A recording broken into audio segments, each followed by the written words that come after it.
we're really there, aren't we? We're at the point where we have to acknowledge the flaws of capitalism, even the people who are benefiting from capitalism most. Shareholders.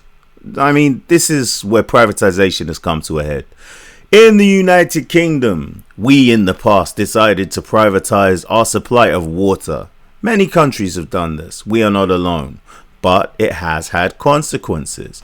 The first consequence being that there are now shareholders. Who are these shareholders?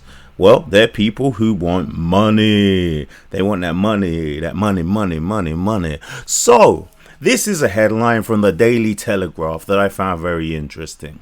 Yeah, I read this ish. I always read what the people on the other side are saying. Also, these people are talking money. That's where the news is, right? Southwest Water owner pays 112 million to shareholders amid sewage leak backlash. So Pennon is the name of the company that owns. Now, as all our water companies are privatized, some are owned directly. They're publicly traded under the name under which they trade. Some are owned by parent companies. So here, they've just done a £112 million dividend despite profits plunging. What? And an ongoing probe into its alleged failure to report sewage leaks.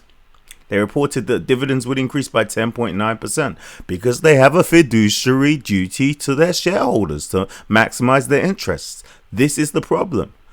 This is the problem with privatization of public utilities and public goods.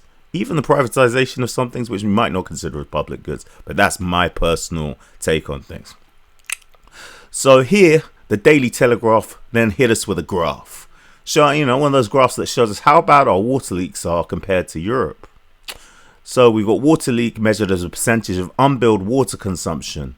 This is in 2018. I'm not sure if they can get more up-to-date data, but I'm going to take it as read.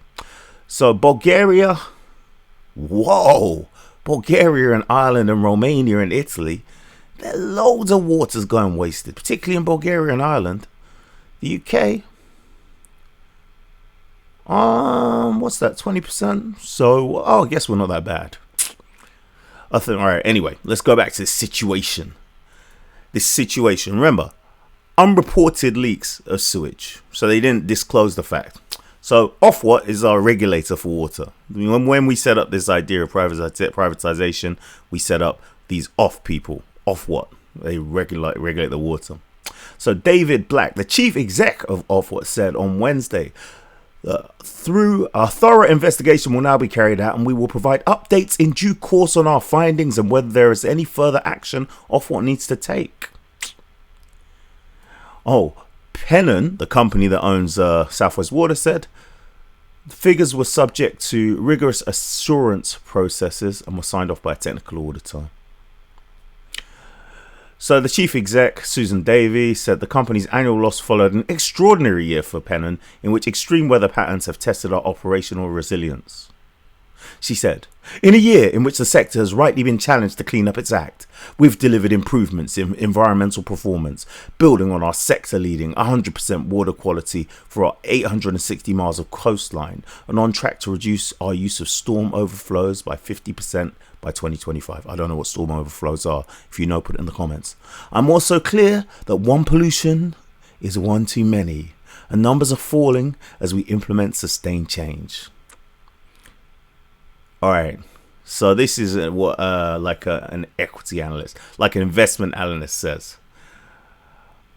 She says that the erosion of profits comes from high power and inflation-related costs. That's why they didn't get as much profits. But also, cash flows are getting squeezed by high investment levels as the group aims to shore up its water supplies for the year. Unseasonably dry winter weather means the drought status in southwest England remains in place. Yeah, isn't it crazy? We live in this country here and half of us are in drought and have been for many years. Like, it's been a feature of summer times. Drought status. So, as summertime nears its touch and go, whether reservoir levels will be sufficient to keep custom supplies running at full flow. If not, Pennon could find itself in the regulator's firing line. But the shareholders got their 120 million, eh? Amazing. I can't do it, Jesse Lee. Alright. Peace. This is John, Political Can. Look after yourselves. Take care. And this is yeah, it's just what goes on. What goes on? What goes on? What goes down? What goes down?